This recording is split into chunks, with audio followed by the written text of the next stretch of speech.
यदि आप छुट्टियां एंजॉय करने की प्लानिंग कर रहे हैं और यदि इस दौरान आप नेचर से बातें करना चाहते हैं, साथ ही अपने देश की संस्कृति और सभ्यता को नजदीक से महसूस करना चाहते हैं, तो आपके लिए झारखंड का टूर बेहतर ऑप्शन हो सकता है। खासकर आप झारखंड की अयोध्या में घूमने का प्लान कर सकते हैं। जी हां, आपने सही सुना।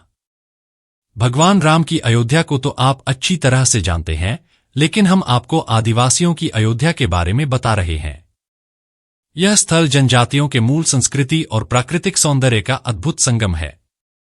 झारखंड से सटे पश्चिम बंगाल के पुरुलिया में यह स्थल अयोध्या पहाड़ के नाम से जाना जाता है। छोटा नागपुर के पठार का पूर्वी सिरा पुरुलिया जिले में जाकर समाप्त हो जाता है। अपने भौगोलिक स्वरूप और संस्कृति के लिहाज से इस इलाके की झारखंड से काफी समानता है। यही वजह है कि झारखंड के शुरुआती आंदोलन के वक्त बंगाल के इस हिस्से को नए राज्य झारखंड में शामिल करने की बात कही गई थी। 1957 में मानभूम विभाजन में बंगाल का हिस्सा बनने के बाद भी यहां झारखंडी खुशबू महसूस की जा सकती है। झारखंड की संस्कृति के कई महत्वपूर्ण तार यहां से जुड़े हुए हैं और अयोध्या पहाड़ उनमें से एक विशेष नाम है। पुरुलिया मुख्यालय से करीब 40 किलोमीटर दूर स्थित अयोध्या पहाड़ एक सुंदर लघु पर्वतमाला है।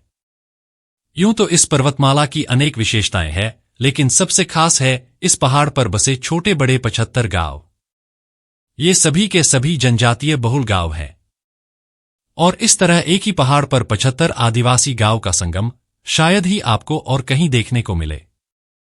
इन गांवों की खास बात यह है कि सभी गांवों की जीवन शैली, सामाजिक संरचना, सांस्कृतिक मूल्य यानी पूरी संस्कृति आदिवासियत का जीवंत उदाहरण बना हुआ है।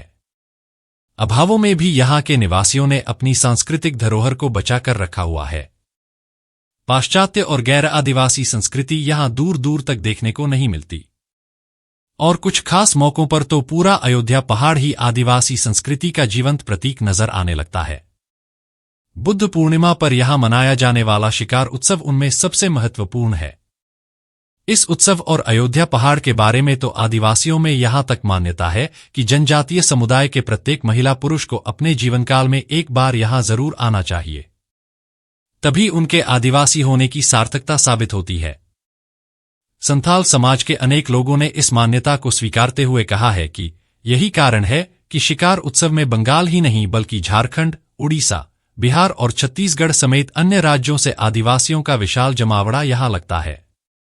बुद्ध पूर्णिमा की चांदनी रात में यहां की प्राकृतिक सौंदर्यता और भी कई गुना निखर उठता है। इसी प्राकृतिक सौंदर्य का रसपान करने बहुत सारे लोग इस दिन यहां पहुंचते हैं। सोहराय, सरहुल जैसे पर्व त्योहार यहां पूरी जनजातीय परंपरा के अनुसार मनाया जाता है। वहीं स्थानीय जनजातियों की ओर से जंगलों की सुरक्षा के प्रति सचेत रहने के बावजूद यहां वनों का विनाश उनके लिए चिंता का विषय बना हुआ है। यहां के लोग बताते हैं कि अगर इसी रफ्तार से विनाश हुआ तो अयोध्या पहाड़ के गांवों में रहने वाले जनजातियों के लिए एक बड़ा संकट पैदा हो जाएगा।